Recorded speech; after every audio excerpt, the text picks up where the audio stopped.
तो आज हम लोग एक बार देखेंगे क्या कि अगर आपके पास दो वेक्टर होता था, vector A equal to x1 i cap plus y1 j cap और प्लस z1 के कैप, और एक दूसरा वेक्टर अगर बी हो x2 आई कैप प्लस y2 जे कैप और प्लस कितना z2 के कैप, तो इस दोनों का जो हम लोग क्रॉस प्रोडक्ट लिखते थे ए क्रॉस बी, ये ए क्रॉस बी कैसे लिखते थे? तो एक डिटर्मिनेंट बनाते थे। इसके सबसे ऊपर वाले रो में हम लोग क्या डालते थे? आई कैप, जे कैप और क्या के कैप। इसके नीचे वाले रो में हम लोगों को उसका कॉफिशिएंट डालना होता था जो पहले हो। तो वेक्टर ए है पहले, जिसका कॉफिशिएंट है कितना? x1 y1 और कितना z1, और दूसरे का बाद में x2 y2 z2। ये ए क्रॉस बी निकल के आता था। अगर आपको बी क्रॉस ए निकालना होता था तो बी क्रॉस ए निकालने के लिए हम लोग क्या करते थे? वही काम कि आई जे के, बी पहले है तो बी का कॉफिशिएंट पहले डालेंगे x2 y2 z2, और ए बाद में है तो x1 y1 और z1। इस दोनों को जब आप इसको क्या करते थे? एक्सपैंड कर देते थे किसके अलोंग?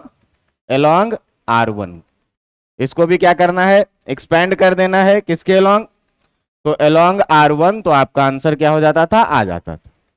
इसके बाद में कुछ रिजल्ट मैं आपको बताया था, जिस रिजल्ट में सबसे पहला रिजल्ट था क्या कि जो आपका ए क्रॉस बी है ये बी क्रॉस ए के बराबर नहीं होता है। तो होता क्या है भाई? तो होता क्या है? ए क्रॉस बी जो है ये इक्वल टू माइनस क्या होता है? B cross A. दूसरा बात आपको ये बताया था कि जो आपका वेक्टर ए है और जो आपका वेक्टर बी है, vector A and vector B both are perpendicular to A cross B. दोनों का दोनों जो होगा वो ए क्रॉस बी के क्या होगा? परपेंडिकुलर होगा। और इसी बात में ये देखे थे कि vector A and vector B both are also perpendicular to B cross A भी, जिसमें मैं आपको बोला था डायग्राम आपको अगर याद हो तो डायग्राम में हम लोगों ने क्या बात किया था कि अगर अपने पास दो वेक्टर है, वेक्टर ए और बी, तो अगर ए क्रॉस बी ऊपर के तरफ दोनों के परपेंडिकुलर होता था तो बी क्रॉस ए नीचे के तरफ दोनों के परपेंडिकुलर होता था। ए क्रॉस बी भी ये है जो कि दोनों के परपेंडिकुलर है, और ये है बी क्रॉस ए जो अपोजिट डायरेक्शन में है, और ये भी क्या होगा? वेक्टर ए के भी परपेंडिकुलर और वेक्टर बी के भी परपेंडिकुलर। इतनी सारी बातें हम लोग देख चुके थे। परपेंडिकुलर प्रूफ करने के लिए मैं आपको डॉट प्रोडक्ट बताया था कि डॉट प्रोडक्ट में हम लोग बात किए थे क्या कि अगर vector A dot vector B का बात करें तो हम लोग लिखते थे क्या? x1 x2 प्लस कितना y1 y2 और प्लस कितना z1 z2, और साथ ही साथ हम लोग a dot B equal to क्या लिखते थे? a b कितना cos थीटा। यहां से अगर cos थीटा लिखना पड़े तो ध्यान देना कि क्या लिख सकते हैं? a डॉट b और नीचे कितना? A B. बात समझ में आ रहा है कि नहीं?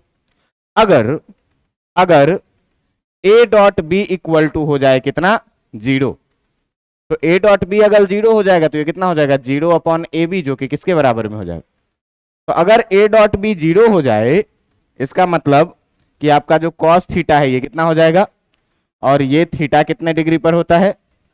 इसका मतलब कि थीटा इक्वल टू कितना डिग्री हो जाएगा? तो आप दो बात याद रख सकते हैं क्या कि अगर a डॉट बी 0 होगा तो थीटा कितना होगा?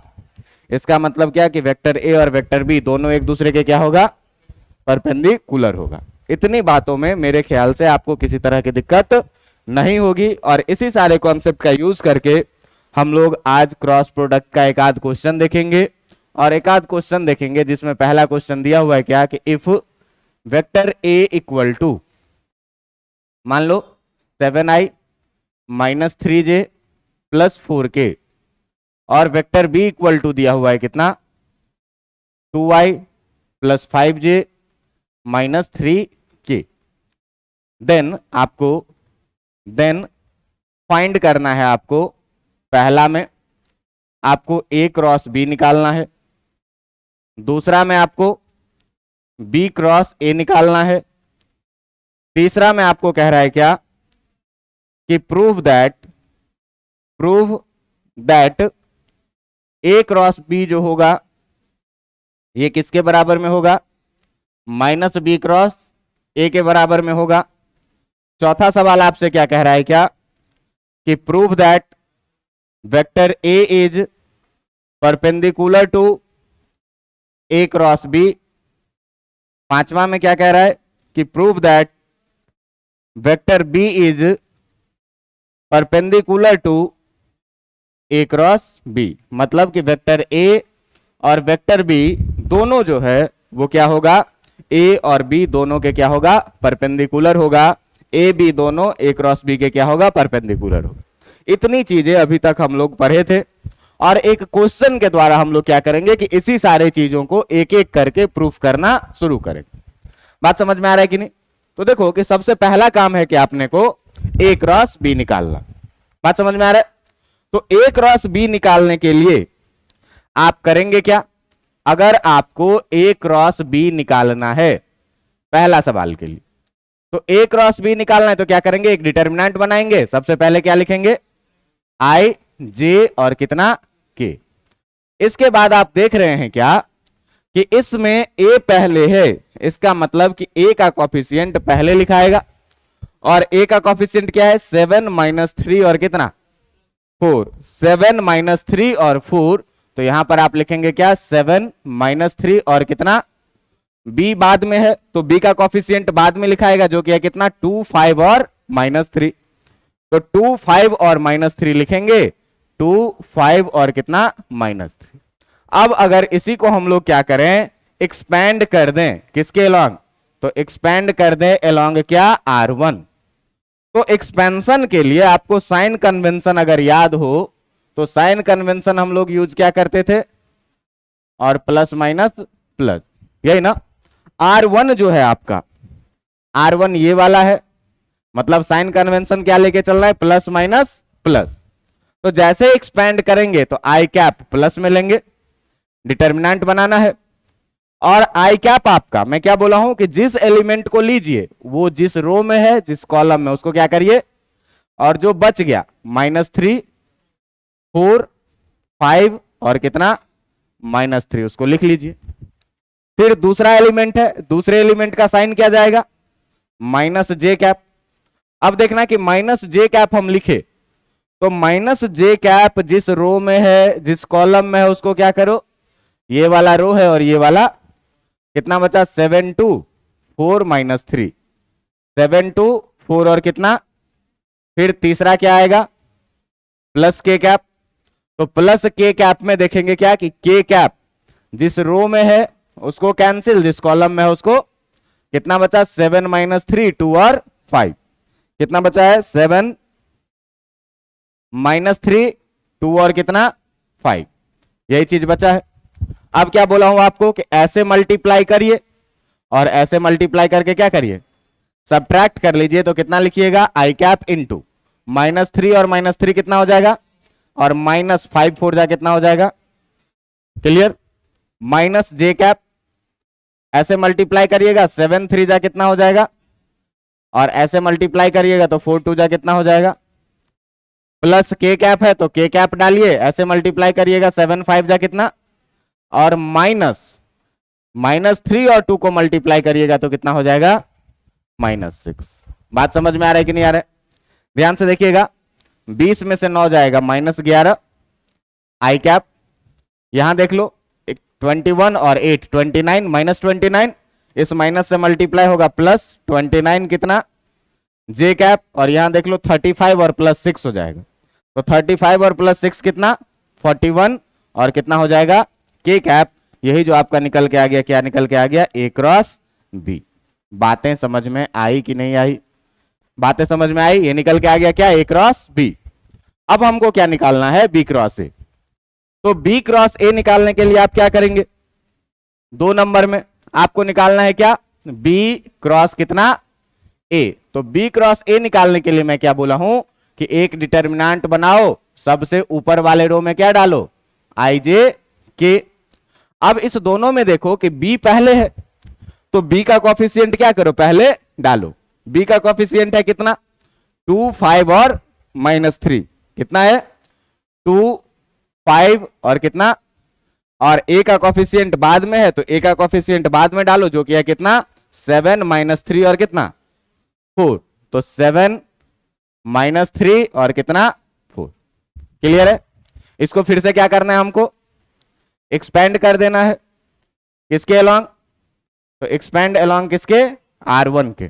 R1 का साइन आपको पता है क्या है, प्लस माइनस प्लस, तो आई कैप जो लिखिएगा प्लस साइन के साथ, डिटर्मिनेंट शुरू करिएगा, और इस डिटर्मिनेंट में देखिए कि आई कैप जिस रो में है वो कैंसल, और जिस कॉलम में है वो भी क्या, कितना बचेगा 5 -3 और कितना, जे कैप को किस साइन के साथ लेंगे, डिटर्मिनेंट शुरू कर दीजिए, जे कैप जिस रो में है उसको कैंसिल कर दीजिए, और जिस कॉलम में उसको भी क्या करिए, कितना बचेगा 2 7 -3 4, 2 7 -3 और कितना, और के कैप को किस साइन में लेना है, प्लस के कैप लेना है। अब के कैप जिस रो में है उसको कर दो कैंसिल, और जिस कॉलम में है उसको भी क्या करो, बचा क्या 2 5 7 -3, 2 5 7 और कितना -3। अब तो चीजें क्या हो गई आसान, कि अब क्या करना है, इसको क्रॉस करना है, मल्टीप्लाई करना है और सब्ट्रैक्ट करना है। तो आई कैप 5 4 जा कितना, और -3 3 जा कितना, बात समझ में आया कि नहीं, -3 और -3 9 ही हो जाएगा, माइनस जे कैप 2 4 जा कितना, और -7 3 जा कितना -21, ठीक ना, प्लस के कैप 2 3 जा, और -7 5 जा 35। बात समझ में आया कि नहीं।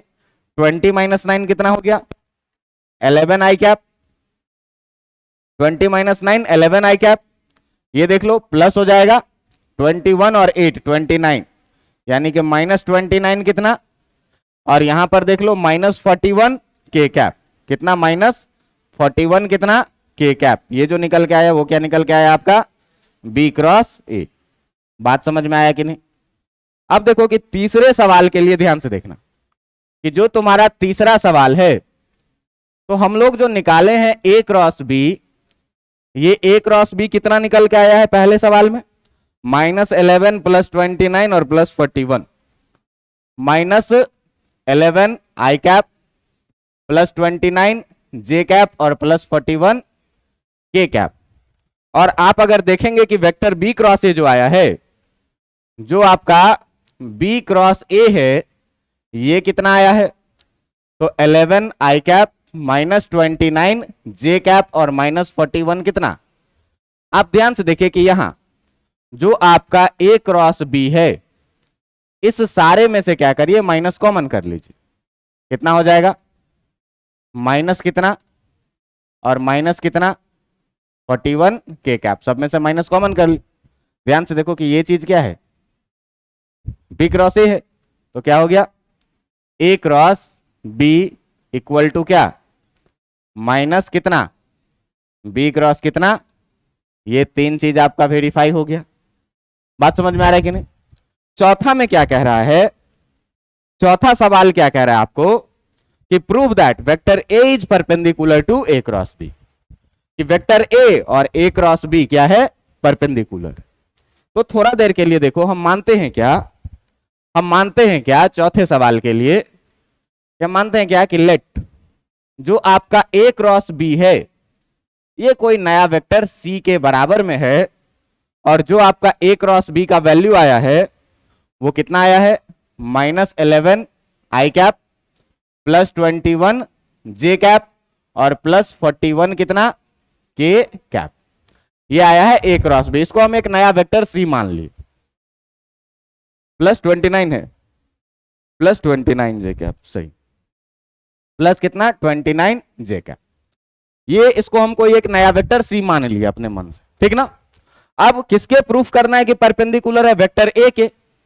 तो वेक्टर A इक्वल टू जो आपके पास गिवन है वो कितना गिवन है जरा सा देख लीजिए, 7i - 3j + 4k, 7i - 3J और प्लस कितना 4K। अगर A और C का हम डॉट प्रोडक्ट निकालें, अगर क्या करें A डॉट C निकालें, तो A डॉट C निकालोगे तो क्या लिखोगे x1 x2 प्लस कितना z1 z2। तो देखो तो x1 x2, यहां पे कुछ और लिखना था, ये 7 था है ना, ये 7 आई कैप। तो x1 x2 का मतलब कितना हुआ -11 इंटू कितना प्लस y1 y2 का मतलब कितना हुआ 29 इंटू और प्लस z1 z2 का मतलब कितना हुआ 41 इंटू, ध्यान से देखो ये कितना हो जाएगा -77, ये कितना हो जाएगा -9 तिया 27, 2 तिया 6 और 2 8 87 और प्लस 4 एकम 4 और 4 चौका कितना, ये दोनों मिलके कितना -164 और ये कितना प्लस कितना आ गया आंसर। तो A डॉट C आया 0। बात समझ में आ रहा है कि नहीं? तो क्या बोला हूं कि दो वेक्टर का डॉट प्रोडक्ट यदि 0 आ जाए, इसका मतलब कि दोनों के बीच का जो एंगल होता है वो कितना होता है, इसका मतलब दोनों एक दूसरे के क्या होगा परपेंडिकुलर होगा। तो A डॉट C 0 आया है, इसका मतलब क्या हुआ, इसका मतलब क्या हुआ that is vector A is perpendicular to vector C। बात समझ में आ रहा है कि नहीं? और वेक्टर C किसको माने हैं A क्रॉस B को। तो इसका मतलब क्या हुआ कि A इज परपेंडिकुलर टू किसके A क्रॉस। हो गया प्रूफ। बात समझ में आया कि नहीं? क्या बोला है मैंने कि अगर दो वेक्टर का डॉट प्रोडक्ट 0 आ रहा हो, यही ना पढ़े हो डॉट प्रोडक्ट, तो अगर दो वेक्टर का डॉट प्रोडक्ट 0 आ जाए, इसका मतलब कॉस थीटा किसके बराबर 0 के बराबर, यानी थीटा किसके बराबर 90 डिग्री, मतलब दोनों क्या परपेंडिकुलर। तो A क्रॉस B के परपेंडिकुलर प्रूफ करना था, तो A क्रॉस B को हमको एक नया वेक्टर मान लिए और देखे कि वेक्टर A और C का डॉट प्रोडक्ट लेकर के देखे तो आंसर कितना आ गया। इसका मतलब A और C एक दूसरे के क्या है परपेंडिकुलर है, इसका मतलब A और A क्रॉस B एक दूसरे के क्या है। हो गया प्रूफ। लास्ट वाला देखो कि लास्ट वाला देखो जो छठा नंबर है, वो छठा नंबर में क्या कह रहा है कि जो वेक्टर B है ये भी A क्रॉस B के क्या है परपेंडिकुलर। तो A क्रॉस B को हम लोग मान लिए फिर से C, और ये C है कितने के बराबर में, तो ये C है कितने के बराबर में -11i plus 29j, -11i plus 29j और प्लस कितना 41k। और वेक्टर B देखो कितने के बराबर में है, तो वेक्टर B जो है आपका वो कितने के बराबर में है 2i 5j -3k, 2i plus 5j और माइनस कितना 3k। अगर हम लोग B डॉट C निकालना चाहें तो फिर से क्या लिखोगे x1 प्लस कितना y1 और प्लस कितना z1। तो x1 x2 निकालोगे कितना लिखोगे -11 इंटू कितना प्लस y1 y2 29 इंटू कितना और प्लस z1 z2 41 इंटू कितना, ये कितना आ जाएगा -22 प्लस 5 9 में 45, 4 5 9 10 4 14 और ये आ जाएगा माइनस आपका 3 एकम 3 और 3 चौका 12, 123 और 22 को करिएगा तो -145 और प्लस 145, ये भी कितना आ गया 0 आ गया। तो 0 आ गया, B dot C equal to कितना आ गया 0। इसका मतलब क्या हुआ, इसका मतलब क्या हुआ that is theta between vector B and vector C ये कितना हो जाएगा 90 degree. Angle between B and C कितना हो जाएगा, इसका मतलब क्या हुआ कि जो वेक्टर B है इज परपेंडिकुलर टू किसके वेक्टर C के, और vector B is perpendicular to C किसको बोले हैं A क्रॉस B के।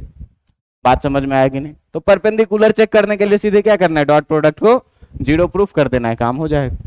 क्लियर है इतनी बातें?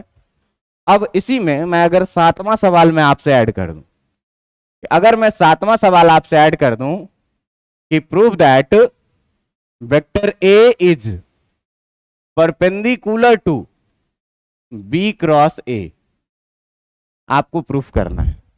और इसी में मैं 8वां सवाल ये ऐड कर दूं कि आपको प्रूफ करना है क्या कि vector B is perpendicular to B cross A। आप लोग बना लेंगे कि नहीं बना लेंगे? B क्रॉस A आपका निकला हुआ है यहां, है ना? बी क्रॉस ए के साथ ए का डॉट प्रोडक्ट लेंगे तो भी जीरो आ जाएगा, मतलब परपेंडिकुलर, और इसका डॉट प्रोडक्ट बी के साथ ले लेंगे तो भी जीरो आ जाएगा, मतलब क्या?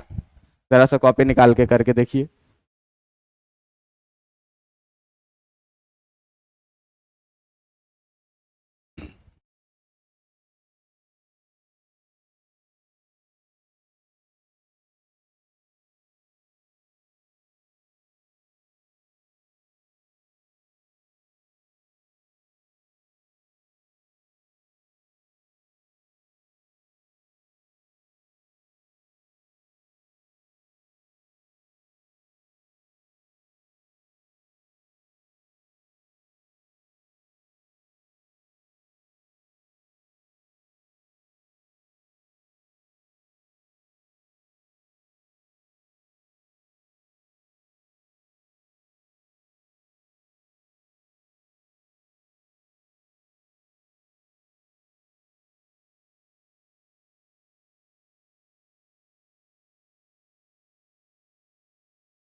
चलो देखो, तो इसमें जब 7 नंबर पर हम लोग आएंगे तो 7 नंबर के लिए आपको कह क्या रहा है कि ए को प्रूफ करना है बी क्रॉस ए के। क्या करिए कि बी क्रॉस ए को कोई वेक्टर मान लीजिए क्या, और ये है किसके बराबर में बी क्रॉस ए आपका, तो बी क्रॉस ए जो आया है 11i माइनस 29j और माइनस 49 के, 11i माइनस 29j और माइनस कितना 41 के, और वेक्टर ए किसके बराबर में है, तो आपका जो वेक्टर ए है 7i माइनस 3j और प्लस 4 के, 7i माइनस 3j और प्लस कितना 4 के।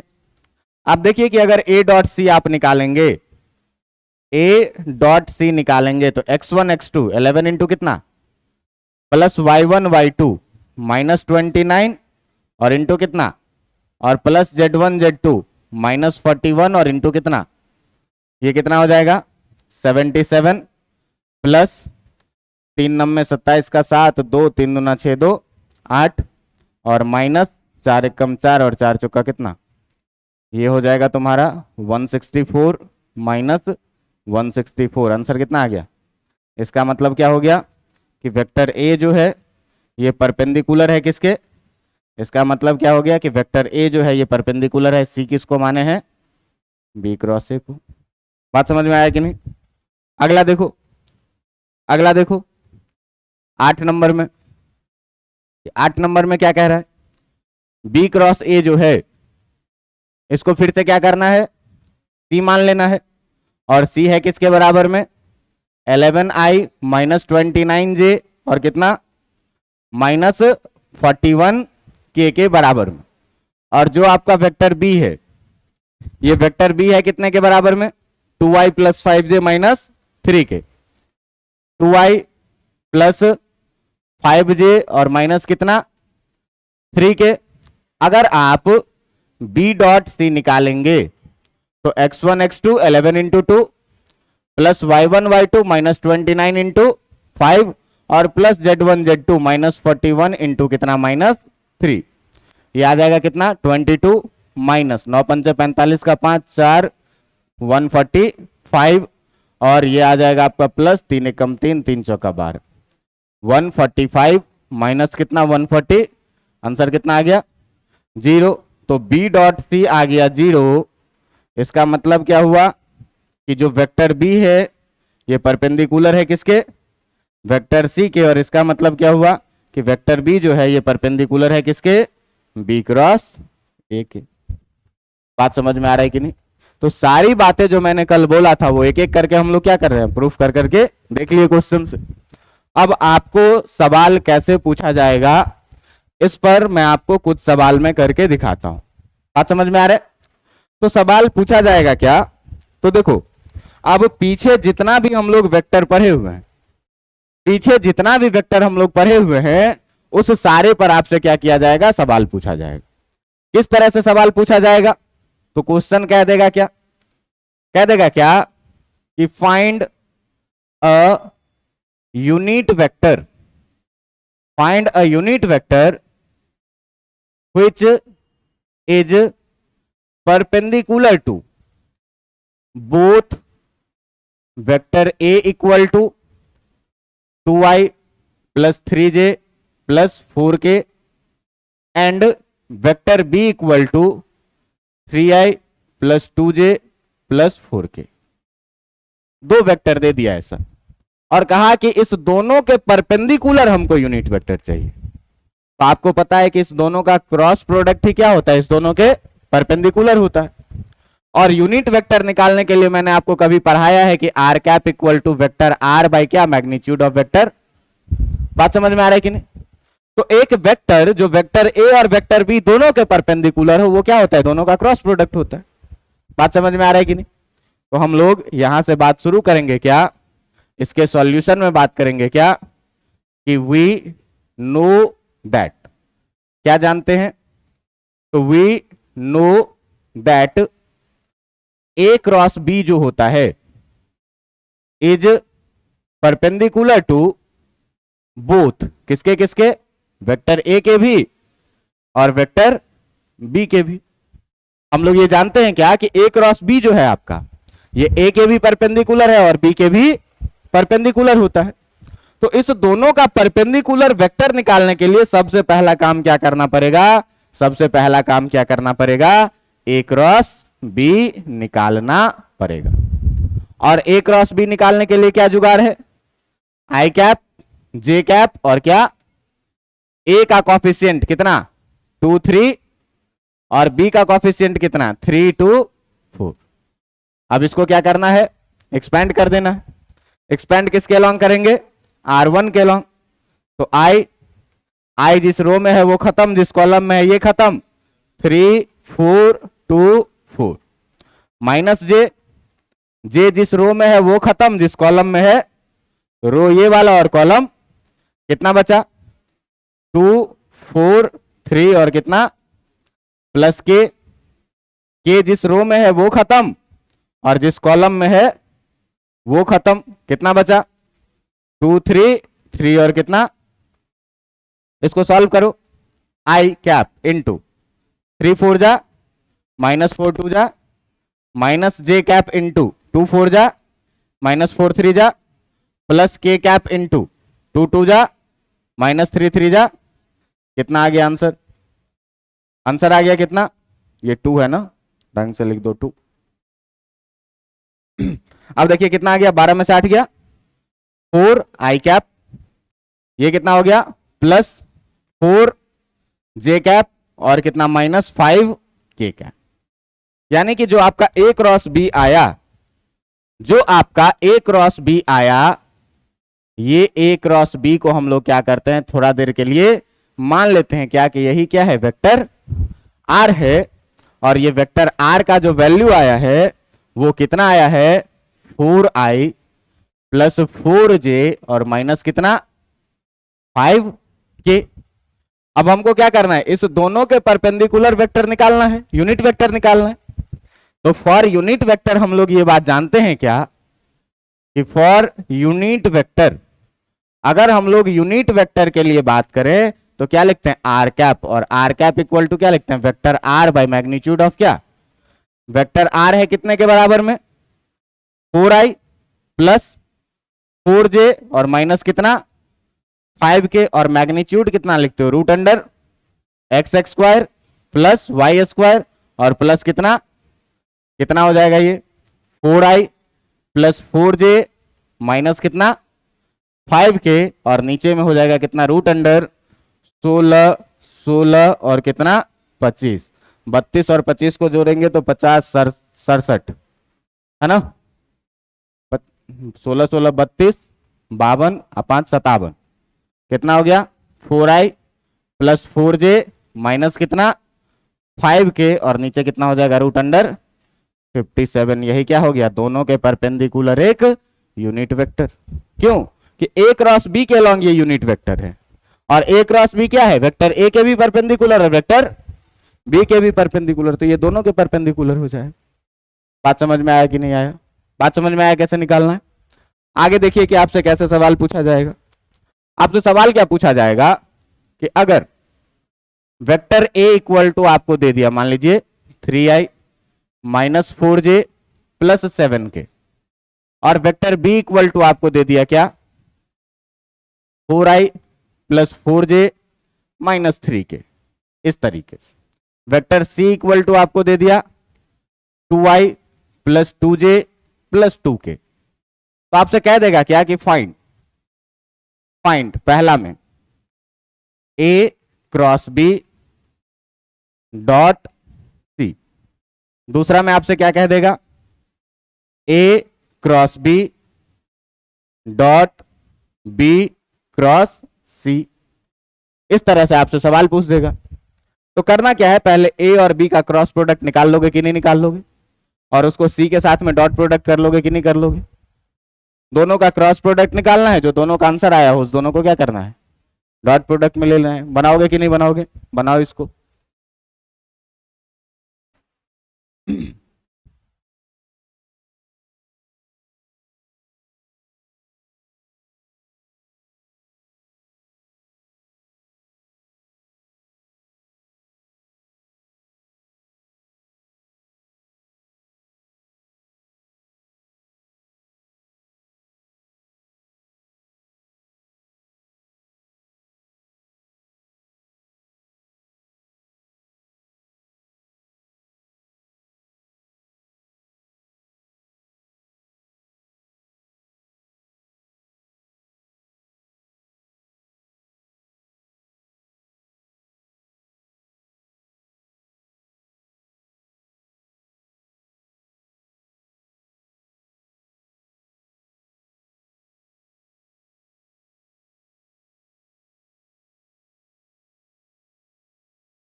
तो देखिए, पहले क्या करना है आपको, ए क्रॉस बी निकालना है।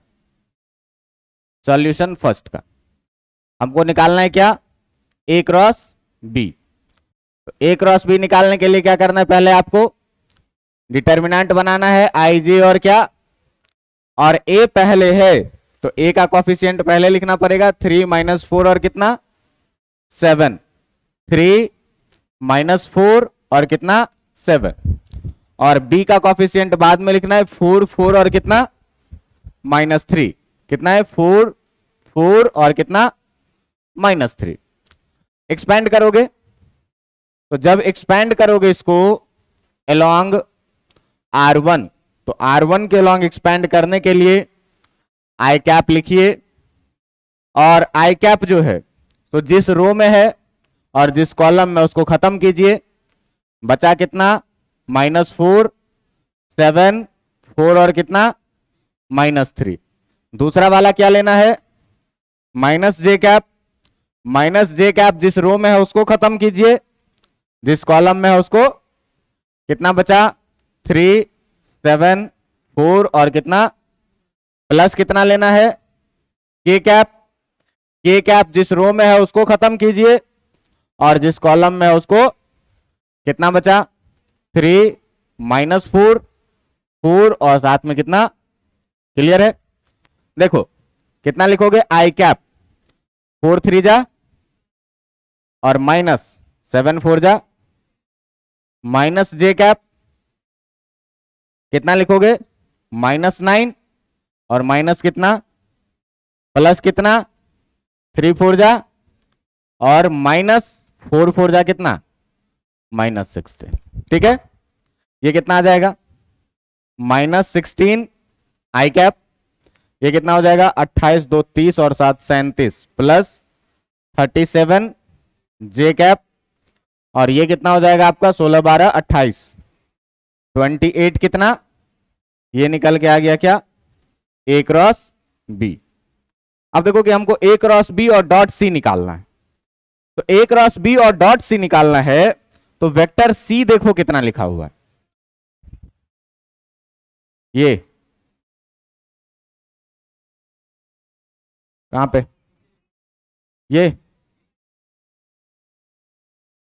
ये ना, अच्छा 7 लिखना छूट गया है, ठीक है, अच्छा 37 दो बार जे लिख दी है, अब ठीक है। चलो अब देखना कि वेक्टर सी देखो कि कितना लिखा हुआ है, तो वेक्टर सी 2i 2j और कितना 2k, 2i प्लस 2j और प्लस कितना 2k।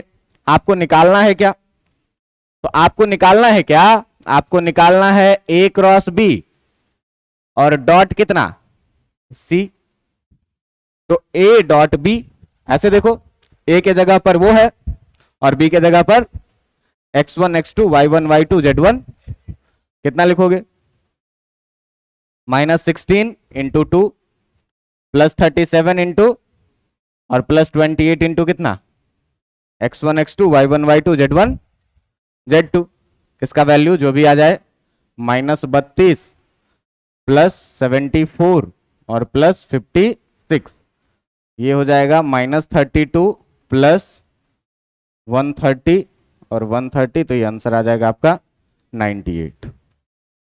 ठीक है, दूसरा देखिए कि ए क्रॉस बी और डॉट क्या निकालना है बी क्रॉस सी, तो ए क्रॉस बी तो अपना निकला हुआ है, बी क्रॉस सी पहले निकाल लेते हैं। तो बी क्रॉस सी निकालने के लिए ध्यान देना कि बी क्रॉस सी निकालने के लिए जो इसका दूसरा क्वेश्चन है, बी क्रॉस सी निकालने के लिए पहले क्या आई कैप जे कैप और क्या बी पहले है तो बी का कॉफिशिएंट पहले लिखेंगे 4 4 -3, कितना है 4 4 और कितना सी बाद में है, सी का कॉफिशिएंट है कितना 2 2 और 2, इसको क्या करेंगे एक्सपेंड करेंगे किसके अलोंग अलोंग R1, तो R1 के अलोंग एक्सपेंड करोगे कितना आएगा आई कैप, आई जिस रो में है जिस कॉलम में है खत्म करो 4 -3 2 और 2 माइनस जे कैप, जे जिस रो में है उसको खत्म करो जिस कॉलम में है उसको, कितना आ गया 4 माइनस 3 2 और कितना प्लस कितना के कैप, के जिस रो में है उसको खत्म करिए और जिस कॉलम में है उसको कितना आ गया 4 4 2 और कितना, ध्यान दीजिएगा कि ये आ जाएगा कितना आई इंटू 4 2 जा माइनस 3 और 2 को करिएगा तो कितना माइनस जे कैप इंटू 4 2 जा कितना और माइनस ऑफ कितना प्लस के कैप इंटू 4 2 जा 8 और माइनस कितना कितना बचा, जो आपका बी क्रॉस सी बचा वो कितना बचा, जो आपका बी क्रॉस सी 8 और 6 कितना 14 आई कैप, ये कितना हो जाएगा माइनस 14 जे कैप और ये कितना बचेगा प्लस 0 कितना के कैप, ये मिला बी क्रॉस सी। आप पीछे ए क्रॉस बी निकाले हुए हैं, तो ए क्रॉस बी जो पीछे निकाले हैं वो है आपका कितना, वो है आपका कितना 16i 37j 28k minus 16i plus कितना 37j और 28k, 37j और प्लस में कितना 28k। अब देखो क्या निकालना है तुमको, निकालना है क्या a क्रॉस b और डॉट क्या b cross c, a cross b यहां b क्रॉस c यहां, डॉट प्रोडक्ट निकालने के लिए x1 x2 y1 y2 z1 कितना हो जाएगा, कितना हो जाएगा x1 x2 plus y1 y2 और प्लस कितना z1 x1 x2 यानी कि कितना 14 इंटू कितना प्लस y1 y2 का मतलब कितना माइनस 14 इंटू कितना 37 और प्लस z1 z2 का मतलब कितना 0 इंटू 28, इसको कर लीजिएगा कितना आ जाएगा 16 चौका 64 4 6 16 कम 16 और 6 22 माइनस ये आ जाएगा कितना माइनस 14 सत्ते 98 9 14 तेया 42 8 50 518 और प्लस कितना 0, ये आ जाएगा 8 4 12 का 2 1 बचा 4 5 2 7 माइनस 742। समझ में आया कि नहीं आया, समझ में आया कैसे सवाल बनाना है, जो इस तरीके से आप क्रॉस प्रोडक्ट का किसी भी तरह का क्वेश्चन बना सकते। अब देखिए कि क्रॉस प्रोडक्ट में अभी अगर आप किताब वगैरह खोलेंगे तो आपको दो चीज देखने को मिल जाएगा, तो दो चीज देखने को मिल जाएगा, एक क्या मिल जाएगा आपको वर्क डन, क्या मिल जाएगा वर्क डन। बात समझ में आ रहा है कि नहीं। अब देखना कि वर्क डन के बारे में तुम बचपन में पढ़े हुए होगे क्या कि फोर्स इनटू डिस्प्लेसमेंट, गलत पढ़ लिए हैं। बात समझ में आ रहा है कि नहीं। तो वर्क डन जो होता है, ये वर्क डन क्या होता है, हमेशा फोर्स इनटू डिस्प्लेसमेंट आप पढ़े हैं ठीक है, लेकिन ये डिस्प्लेसमेंट होना चाहिए क्या in the direction of force, कि फोर्स के डायरेक्शन। तो मान लो ध्यान देना कि अगर कोई बॉडी है, इस पर मैंने फोर्स लगाया F और इसमें डिस्प्लेसमेंट हो गया कितने का S। तो अब देखो कि फोर्स और डिस्प्लेसमेंट दोनों सेम डायरेक्शन में है, तो W इक्वल टू हम लोग क्या लिखते हैं FS लिख सकते हैं। लेकिन कई बार ऐसा हो सकता है क्या कि कई बार ऐसा हो सकता है क्या कि ये फोर्स और डिस्प्लेसमेंट सेम डायरेक्शन में नहीं रहे, ये फोर्स और डिस्प्लेसमेंट रहे कैसा, कुछ इस तरीके से कि यहां पर जो है सो आपका एक बॉल रहे, इस बॉल पर अगर मैं फोर्स लगाऊंगा ऐसे, तो इस बॉल में डिस्प्लेसमेंट कैसा होगा, इस बॉल में डिस्प्लेसमेंट कैसा होगा, कुछ इस तरह का। बात समझ में आ रहा है कि नहीं। अब देखना कि ये बॉल पर मैं फोर्स लगा रहा हूं सीधे और बॉल चल रहा है किधर, और ये डिस्प्लेसमेंट को मान लेते हैं क्या हम लोग S, और अगर ये एंगल है थीटा। बात समझ में आ रहा है कि नहीं। अब ध्यान दीजिएगा कि जो आपका फोर्स लग रहा है, वो फोर्स लग रहा है कैसे, इस तरीके से हॉरिजॉन्टल फोर्स लग रहा है इस तरीके से, और जो आपका डिस्प्लेसमेंट हो रहा है वो वहां से कितने एंगल पे हो रहा है, थीटा एंगल पे, और कितने के बराबर में, S के बराबर में। अब देखिए ये फोर्स और डिस्प्लेसमेंट अलग अलग डायरेक्शन में, तो इस दोनों को मल्टीप्लाई कर देंगे तो आपका वर्क डन निकल के नहीं आएगा। तो इसके लिए आपको करना क्या पड़ेगा, डिस्प्लेसमेंट वेक्टर है कि नहीं है, घुमा फिरा सकते हैं कि नहीं घुमा फिरा सकते हैं, तो कैसे घुमाना है, घुमाना है कैसे, ये ध्यान देना। घुमाना है कैसे, तो इसको मान लो y एक्सिस और इसको मान लो थोड़ा देर के लिए क्या, x एक्सिस। अब डिस्प्लेसमेंट को घुमाओ, तो घुमाने के लिए मैंने क्या सिखाया है कि जिसके साथ थीटा लगा हुआ उसके साथ क्या, कॉस थीटा। तो इसको क्या लिखोगे, s कॉस कितना, और जिसके साथ थीटा नहीं लगा हुआ उसके साथ क्या, साइन थीटा। तो इसको क्या लिखोगे, s साइन क्या। अब देखो कि फोर्स के डायरेक्शन में जो डिस्प्लेसमेंट है वो s कॉस थीटा है कि s साइन थीटा है, s कॉस थीटा है। तो जो हम लोग वर्क डन लिखेंगे, ये वर्क डन क्या लिखेंगे, फोर्स F और इनटू डिस्प्लेसमेंट कौन सा, s कॉस थीटा। ये हो जाएगा कितना, एफ एस कॉस थीटा के बराबर में ये क्या आ जाएगा, वर्क डन। बात समझ में आ रहा है। अब ध्यान देना कि अगर a एक वेक्टर है, b एक वेक्टर है, तो दोनों के डॉट प्रोडक्ट को ए बी कॉस थीटा लिख सकते हैं। तो अगर a डॉट b को ए बी कॉस थीटा लिख सकते हैं, तो ए बी कॉस थीटा को भी तो a डॉट b लिख सकते हैं कि नहीं लिख सकते, लिख सकता है कि नहीं। तो फोर्स भी वेक्टर है, डिस्प्लेसमेंट भी वेक्टर है, और कॉस थीटा में डिफाइन है। तो आप वर्क डन को जो है so vector F dot vector S लिख सकते हैं कि नहीं लिख सकते हैं। अब आपको फोर्स वेक्टर फॉर्म में दे देगा और डिस्प्लेसमेंट क्या करेगा, वेक्टर फॉर्म में दे देगा, और कहेगा कि बताओ कि वर्क डन कितना हुआ। तो सीधे क्या करना है, दोनों का डॉट प्रोडक्ट निकाल लेना है, वर्क डन निकल जाएगा। डॉट प्रोडक्ट का आंसर हमेशा कैसा आता है, स्केलर, इसीलिए वर्क डन कैसा क्वांटिटी है, स्केलर क्वांटिटी है। बातें समझ में आ रही है कि नहीं।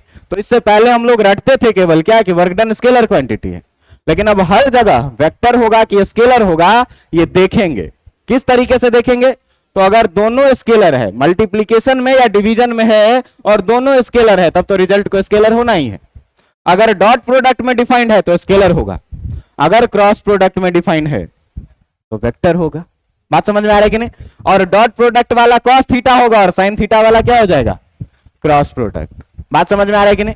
आप एक नया टर्म और पढ़े होइएगा, क्या आप एक टर्म कभी पढ़े होइएगा, टॉर्क।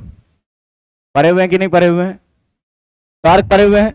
साइकिल का हैंडल घुमाते हैं तो फोर्स किसी चीज में एक्सीलरेशन के लिए जिम्मेदार है, तो इसको अगर यहां से मुझे घुमाना है तो इसके लिए क्या जिम्मेदार होगा, टॉर्क जिम्मेदार होगा।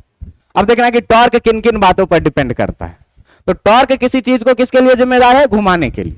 बात समझ में आ रहा है कि नहीं। अब सोचना जरा, मान लो कि यहां पर एक बोल्ट लगा हुआ है और इस बोल्ट में मुझे रिंज लगा के क्या करना है, इसको खोलना है।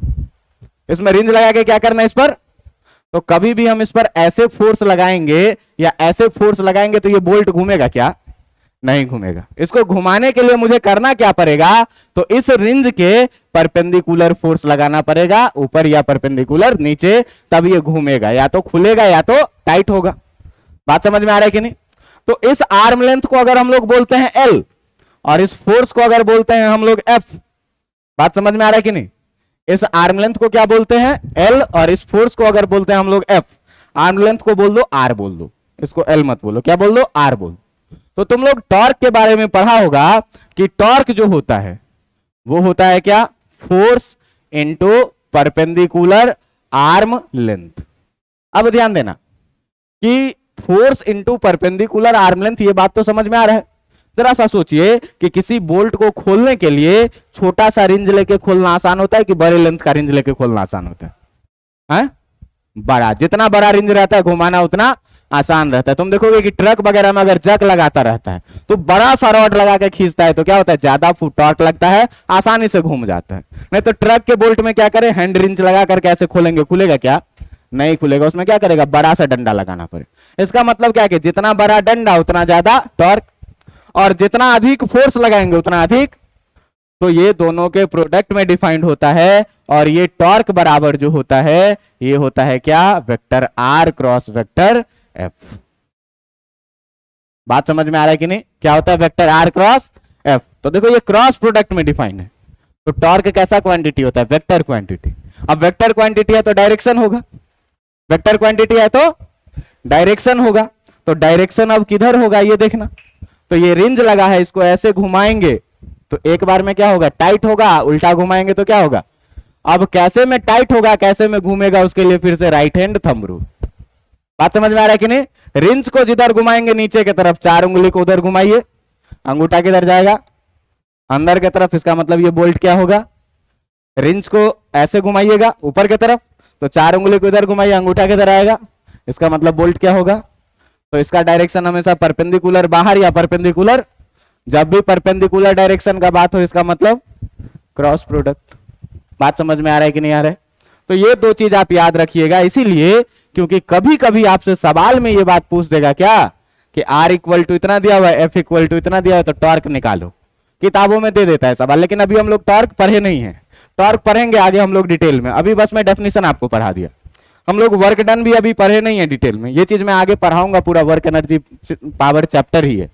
अभी बस ये याद रखना है कि work done F dot S, अगर F दे दे वेक्टर में, S दे दे वेक्टर में, कह दे क्या कि बताओ कि दोनों के बीच का वर्क डन कितना है, तो दोनों का क्या करना है, डॉट प्रोडक्ट। वैसे 9th क्लास में तुम ये फॉर्मूला जरूर पढ़े हुए होगे, एफएस कॉस थीटा, अगर ठीक ठाक टीचर पढ़ाया होगा तो। और एफएस कॉस थीटा में फोर्स भी वेक्टर है, डिस्प्लेसमेंट भी क्या है, और कॉस थीटा में डिफाइंड है। तो अगर ए डॉट बी को ए बी कॉस थीटा लिख सकते हैं, तो ए बी कॉस थीटा को भी ए डॉट बी, तो एफ एस कॉस थीटा को एफ डॉट एस लिख सकते हैं कि नहीं लिख सकते, यही बात समझ में आया कि नहीं। और इसी तरीके से यहां पर जो है सो कहिएगा क्या कि सर अगर जो है सो हम कहीं भी फोर्स लगा दे किसी भी एंगल पे, तो हम यहां पर क्या सिखाएं, perpendicular arm length, perpendicular arm length. तो ध्यान देना कि अगर मान लो कि यहां पर फोर्स लग जाए इस तरीके से एफ, और ये जो एंगल है आर के साथ, ये एंगल है कितना, थीटा, तो फिर से हम फोर्स को घुमा सकते हैं कि नहीं घुमा सकते हैं, कैसे घुमाएंगे, तो जिसके साथ थीटा लगा हुआ है उसके साथ क्या लोगे, एफ कॉस थीटा, और जिसके साथ नहीं लगा हुआ है उसके साथ क्या लोगे, एफ साइन थीटा। अब क्या कहा है कि force into perpendicular arm length, मतलब आर्म लेंथ और फोर्स कैसा होना चाहिए, तो ये बताओ कि एफ कॉस थीटा इस आर्म लेंथ के परपेंडिकुलर है कि F sine theta perpendicular, F sine theta perpendicular है। तो अगर टॉर्क लिखेंगे तो कितना लिखेंगे, F sine theta into arm length कितना, इसको कितना लिखोगे, एफ आर साइन थीटा के बराबर में एफ भी वेक्टर आर भी वेक्टर साइन थीटा में डिफाइंड है। तो अगर हम लोग ए क्रॉस बी को ए बी साइन थीटा लिख सकते हैं, तो ए बी साइन थीटा को भी क्या लिख सकते हैं, तो इसको हम लोग क्या लिखते हैं, आर क्रॉस एफ लिखते हैं, एफ क्रॉस आर नहीं लिखते हैं, ठीक ना, क्यों, डायरेक्शन का मैटर हो जाता है। आप ध्यान से देखिए कि आर क्रॉस एफ कैसे, आर से एफ के तरफ उंगली को घुमाइए, एडवांसमेंट किधर आएगा, बाहर की तरफ, तो ऐसे घुमाएंगे तो बोल्ट क्या होगा, खुलेगा, इसको वेरीफाई कर रहे हैं। अगर एफ क्रॉस आर लिखे थे तो क्या होता, टाइट होता, ये कंडीशन टाइट होने वाला है नहीं, ऐसे घुमाएंगे तो क्या होगा, खुलेगा ना, बाहर की तरफ आएगा ना, तो अगर बाहर की तरफ आएगा तो अंगूठा को किधर घुमाना पड़ेगा, आर से। बात समझ में आ रहा है, तो आर क्रॉस एफ इसीलिए लिखते हैं। ये दो चीज आपको ध्यान में रखना है, और इस प्रकार से वेक्टर का ये चैप्टर हो गया आपका कंप्लीट। अगले दिन से मोस्ट इंपॉर्टेंट मैथ्स का हम लोग 2 टॉपिक पढ़ेंगे, और इस मैथ्स के 2 टॉपिक में पहला टॉपिक होगा डिफरेंशिएशन, ठीक ना। फिजिक्स पढ़ने के लिए, डिफरेंशिएशन फिजिक्स पढ़ने के लिए जो है, तो इसका बेसिक डिफरेंशिएशन हमको बहुत हाई फाई में नहीं पढ़ना है, क्या पढ़ना है, बेसिक, कि डिफरेंशिएशन का मीनिंग क्या होता है, कैसे हम लोग डिफरेंशिएट करते हैं, कैसे हम लोग डिफरेंशिएशन करते हैं। और दूसरा जो चीज है वो हम लोगों को क्या पढ़ना है, वो हमको पढ़ना है क्या, इंटीग्रेशन। इंटीग्रेशन का भी बेसिक पढ़ना है, जो आपको आगे फिजिक्स पढ़ने में हमेशा ही काम आएगा, और ये बहुत इंपॉर्टेंट है। ये जिसको नहीं आएगा अगला चैप्टर उसको नहीं बुझाएगा। बात समझ में आ रहा है। तो अगला चैप्टर हम लोग अब शुरू करने वाले हैं, पोर्शन क्या, तो पोर्शन अपना जो शुरू होने वाला है वो है क्या, कैनामेटिक्स, ठीक ना। और ये कैनामेटिक्स में, ठीक ना, ये कैनामेटिक्स में जो है, सो कैनामेटिक्स में हम लोग क्या पढ़ेंगे, कैनामेटिक्स में हम लोग पढ़ेंगे मोशन के बारे में, मोशन एंड इट्स इफेक्ट, कि मोशन होता है और मोशन के कारण इफेक्ट होता है क्या, वेलोसिटी, एक्सीलरेशन, ये सब चीजें, ठीक ना। मोशन एंड इफेक्ट्स, इसमें भी मोशन हमको 2 टाइप का पढ़ना है। एक पढ़ना है मोशन 1 डायमेंशन में, एक पढ़ना है मोशन 2 डायमेंशन में, 3 डायमेंशन में नहीं पढ़ना है।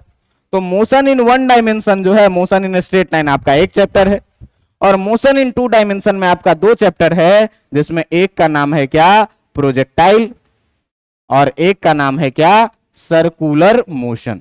तो सर्कुलर मोशन का तो नाम आप लोग सुने होइएगा, प्रोजेक्टाइल का नाम नहीं सुने होइएगा। कभी मान लो ये स्टेडियम है, यहां से कोई बैट्समैन छक्का हिट करेगा तो कैसे जाएगा, एक ही टाइम में बॉल आगे भी जा रहा है और बॉल, तो एक ही टाइम में अगर दो डायमेंशन में मोशन करे तो क्या, motion in 2D। Circular motion में भी देखो कि अगर कोई पार्टिकल सर्कल पे घूम रहा है तो एक ही टाइम में आगे भी जा रहा है और एक ही टाइम में, यहां से देखो एक ही टाइम में इस भी डायरेक्शन में और एक ही टाइम में, बात समझ में आ रहा है कि नहीं। तो एक टाइम में पार्टिकल का दो डायरेक्शन में मोशन हो रहा है, इसीलिए इसको क्या बोलते हैं, मोशन इन 2 डायमेंशन। और मोशन इन 1D ये आपका अगला चैप्टर होगा काइनेमेटिक्स के पोर्शन में, तो इसको इंट्रोड्यूस करते हुए हम अगला चैप्टर आगे शुरू करेंगे। लेकिन इससे पहले 2-3 दिन में हम लोग क्या करेंगे, अच्छे से डिफरेंशिएशन और इंटीग्रेशन सीखेंगे, आपको करने आना चाहिए। तो पूरा प्रोसेस से मैं सिखाऊंगा, तुमको समझ में आएगा, और फिर तुम मुझे ये भी बताना कि मैं मैथ्स ज्यादा अच्छा पढ़ाता हूँ कि फिजिक्स ज्यादा अच्छा पढ़ाता, ठीक है। चलो काफी है आज के लिए, इतना पढ़ के आइएगा, प्रैक्टिस करके आइएगा आप खुद से। तो देखो जो भी